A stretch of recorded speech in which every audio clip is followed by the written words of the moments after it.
নমস্কার বন্ধুরা, tasty byte with Paromita চ্যানেলে তোমাদের সবাইকে ওয়েলকাম। তো আজকে আমি বানাবো ভেজিটেবিল চপ।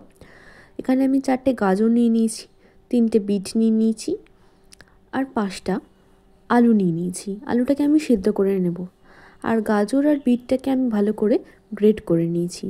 এখানে আমি কিছুটা নারকেল নিয়ে নিয়েছি, ওটাকে আমি ভালো করে কুচি করে রেখেছি। এবার কড়াইয়ের মধ্যে আমি কিছুটা সাদা জিরে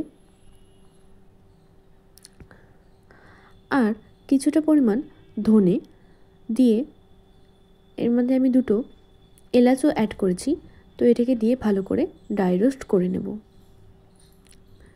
যাকে বলে শুকনো খোলায় ভেজে নিয়েছি। তো এর মধ্যে আপনারা চাইলে একটু মৌরিও অ্যাড করতে পারেন, তো আমার কাছে মৌরি ছিল না তাই অ্যাড করিনি। এর মধ্যে আমি একটা ছোট্ট তেজপাতা আর একটা হাফ তেজপাতা দিয়ে ভালো করে ভেজে নিচ্ছি, যাতে গ্রাইন্ড করার সময় একটা স্মুথ পাউডার তৈরি হয়। এবার কড়াইয়ের মধ্যে আমি কিছুটা পরিমাণ সর্ষের তেল নিয়ে নিচ্ছি।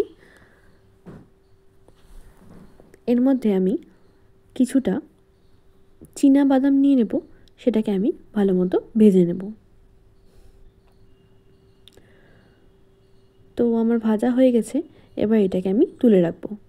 এবার ওই তেলের মধ্যে আমি কিছুটা 5 ফোড়ন আর শুকনো লঙ্কাকে ভেজে নেব। এর মধ্যে আমি আদা আর কাঁচা লঙ্কাকে জল ছাড়াই একটা পেস্ট তৈরি করে রেখেছিলাম, তো এটাকে দিয়ে ভালো করে নাড়াচাড়া দিয়ে নেব। এবার নারকেল কুচিটাও এর মধ্যে দিয়ে দিলাম, যাতে নারকেলটাও ভাজা ভাজা হয়ে যায় আর মশলাটার সাথে মিশে যায়। এর মধ্যে আমি হলুদ দিয়ে দিয়েছি, স্বাদ মতো লবণ দিয়ে দিয়েছি, দিয়ে মশলাটাকে কষিয়ে নেব। তো মশলাটা আমার কষানো হয়ে গেছে। এবার গ্রেট করা গাজর আর বিটটা দিয়ে আমি ভালো করে মশলাটার সাথে নাড়াচাড়া করে নেব। তো এটা ভালো মতো নাড়াচাড়া হয়ে গেলে আমি এটাকে 10 মিনিটের জন্য ঢাকা দিয়ে রেখে দেবো। 10 মিনিট হয়ে গেছে। 10 মিনিট পর ঢাকা খুলে দেখছি গাজর আর বিটটা ভালো মতো সেদ্ধ হয়ে গেছে। তো এটাকে ভালো মতো নাড়াচাড়া করে নিতে হবে। এবার আলু সিদ্ধ করা আলুটাকেও আমি এর মধ্যে গ্রেট করে দিয়ে দিচ্ছি।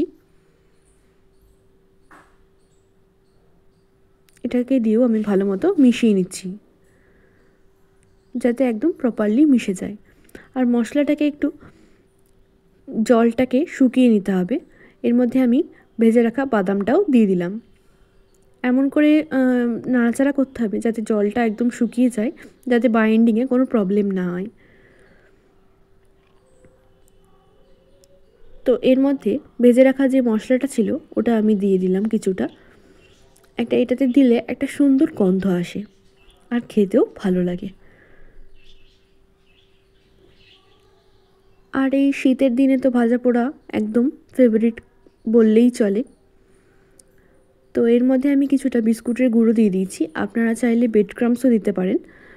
আমার কাছে বিস্কুটের গুঁড়ো ছিল, আমি বিস্কুটের গুঁড়োই দিয়েছি। তো এর মধ্যে চিনিটা দিয়ে দিলাম, অল্প সামান্য চিনি দিয়ে দিলাম, যাতে ঝাল, লবণ আর মিষ্টির পরিমাণটা একদম ব্যালেন্সে থাকে। আর এর মধ্যে কিছুটা কুচনো ধনেপাতা দিয়ে দিলাম, দিয়ে এটাকে ভালো করে নাড়াচাড়া করে নিচ্ছি। ব্যাস, পুরটা আমাদের রেডি। পুরটা আমি নামিয়ে নিয়েছি। তো এবার এখানে পুরটা নিয়ে নিয়েছি আর এর মধ্যে কিছুটা বেসন নিয়েছি আর এখানে কিছু না আমি ময়দা নিয়ে নিয়েছি। তো এই বেসনটার মধ্যে আমি সামান্য পরিমাণ লবণ অ্যাড করব, দিয়ে এটাকে ভালো করে মিশিয়ে নেব।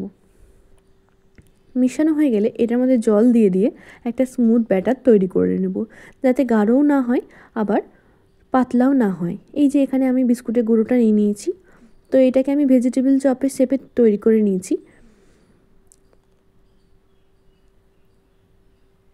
তো এটাকে ফার্স্টে আমি ময়দার মধ্যে কোট করে নেব। ময়দাতে কোট করার কারণ হচ্ছে যাতে বেসনে দিলে জিনিসটা ভেঙে না যায়, যাতে বাইন্ডিংটা সুন্দর হয়।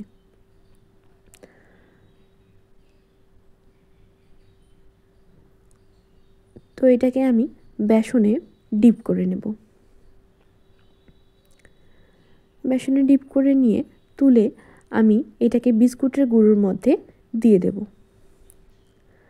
দিয়ে এটাকে বিস্কুটের গুঁড়ো দিয়ে ভালো করে কোট করে নেব।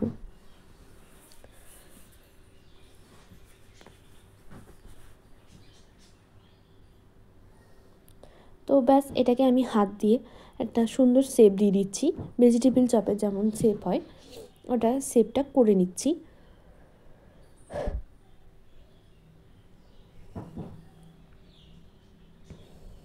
আর শীতের সন্ধ্যায় তো এরকম ভেজিটেবিল চপ হয়ে গেলে কোনো কথাই না, তারপরে যদি হয়ে যায় বাড়ির তৈরি তাহলে তো ব্যাস জমে গেল। তো এইভাবে আমি সব কটা গড়ে নিয়েছি। এবার কড়াইয়ের মধ্যে আমি কিছুটা পরিমাণ রিফাইন্ড অয়েল দিয়ে দিয়েছি।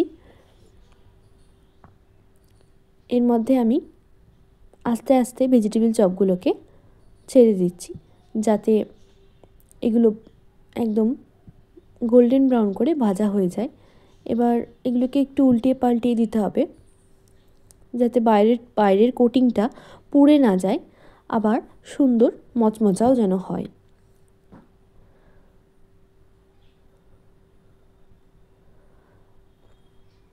তো অবশ্যই কমেন্ট করে আমাকে জানাবেন কার কার এরকম ভেজিটেবিল চপ খেতে পছন্দ, কে কে ভালোবাসেন।